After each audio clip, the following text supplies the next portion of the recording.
Luc est avec nous pour nous parler de cette sixième fête de la nature à la Sylve. Alors, ça se trouve où exactement la Sylve et c'est quoi?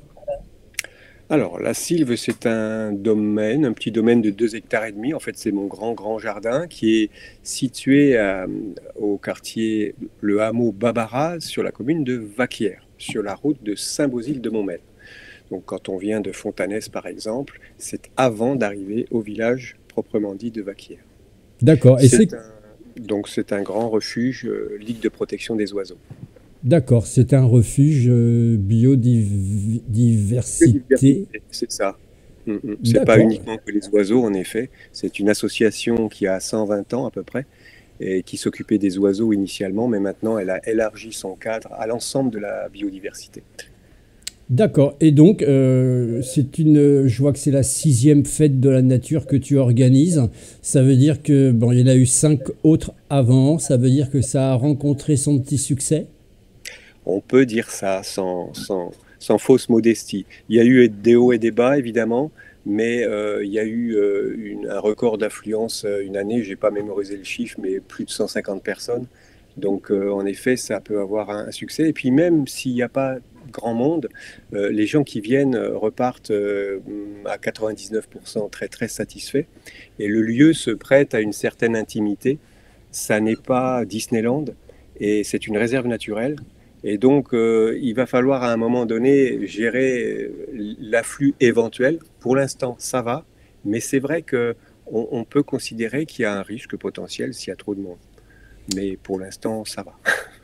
Pour l'instant, tout se passe bien dans le meilleur des mondes. La majorité des gens qui viennent à cette fête du printemps, c'est Ouais. pourquoi? C'est pour échanger avec certains exposants, c'est pour être dans ce magnifique jardin, on va dire ça comme ça. Mhm.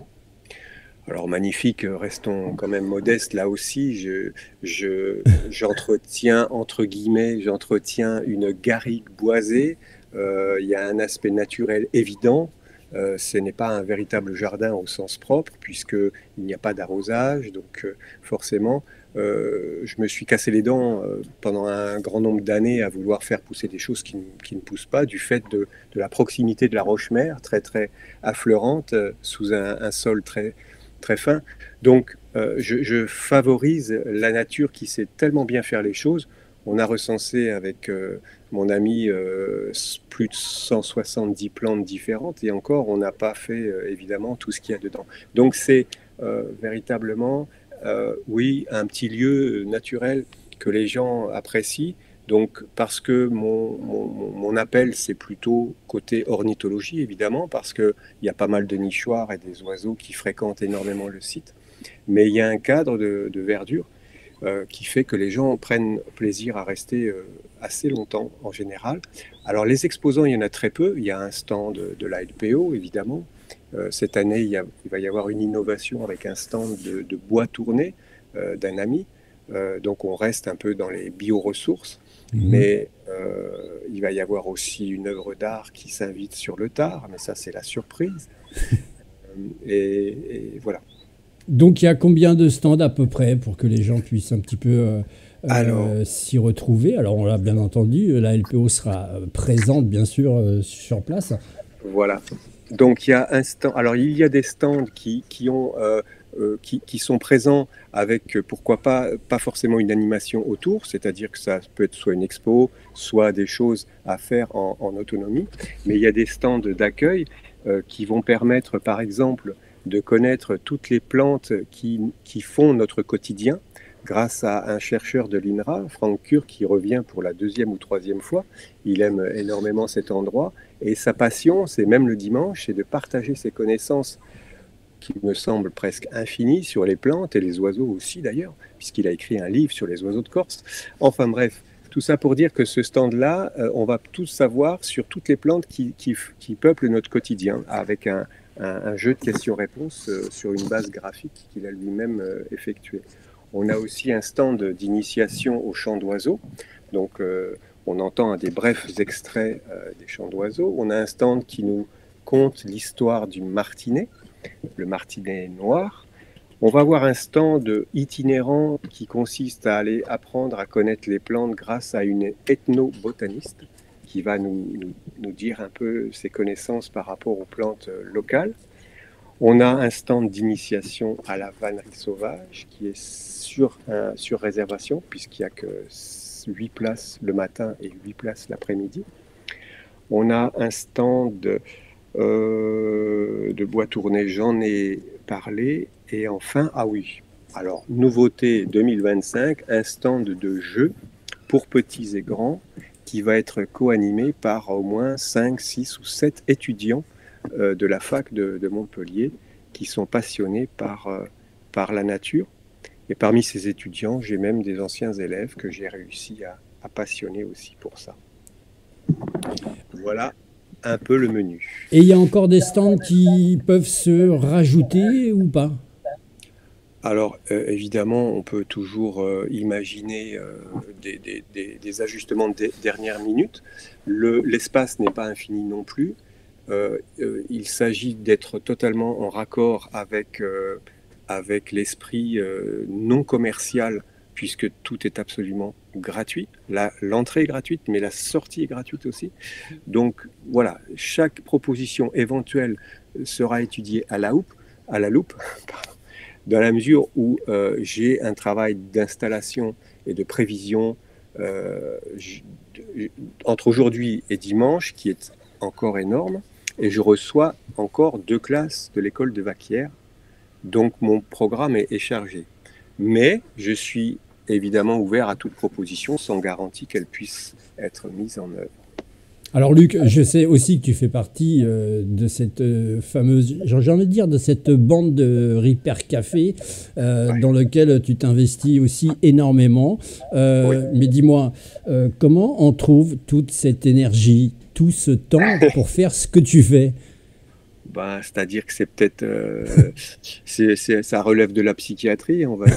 C'est peut-être un moyen de pas avoir le temps d'écouter ce qui se passe à la radio. Et oui, d'agir plutôt que fléchir, parce que effectivement, on vit un climat très anxiogène. Et là, je quitte une classe de CM1, CE2, une classe groupée. C'est le plus gros groupe de l'école de Vaquières qui est venu ce matin, sous un soleil radieux. Et en fait, c'est un régal absolu. Et ils découvrent des choses, pour la plupart, qu'ils n'ont jamais vues, alors qu'ils vivent dedans. Donc moi, mon besoin de transmettre le mieux que je peux, ça, en effet, ne faiblit pas, même si je fatigue énormément, oui, ça tu peux le dire.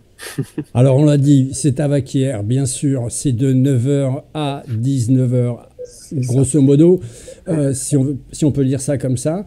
Si les Ouais, gens veulent venir, c'est tout à fait bien sûr possible de venir, je le suppose, en famille, parce que je pense que c'est un moment de partage. bien sûr, c'est ça. C'est ça l'idée, en famille, avec les amis. Il y a des gens qui disent: ah, je peux pas venir, j'ai l'anniversaire de ma fille, ma tante, etc. Mais bon, de 9 h à 19 h, vous pouvez aussi avoir un créneau pour amener les gens qui ont leur anniversaire. Enfin voilà, tout ça pour dire que, évidemment, c'est ouvert à tous.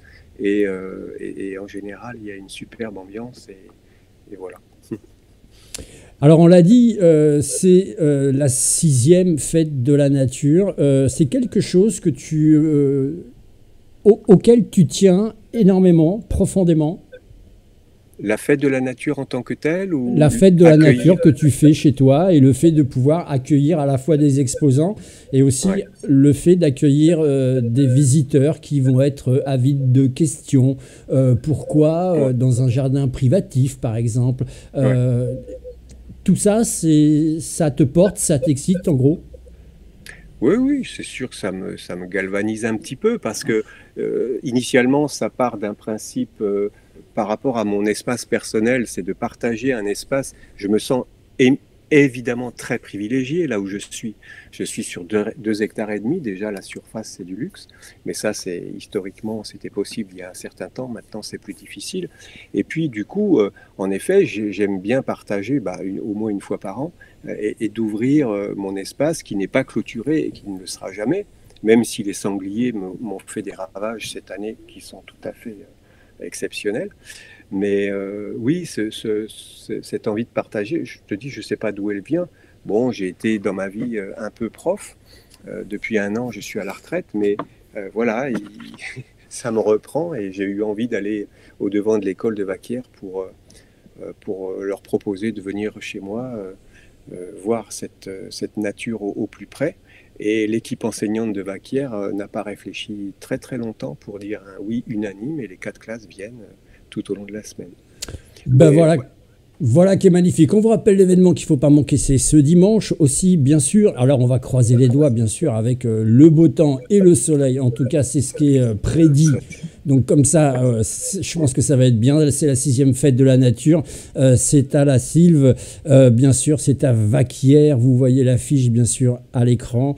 Un refuge à voir absolument de la biodiversité, mais pas que, des plantes et plein d'autres belles surprises qui vous attendent. C'est ce dimanche. Merci beaucoup, Luc.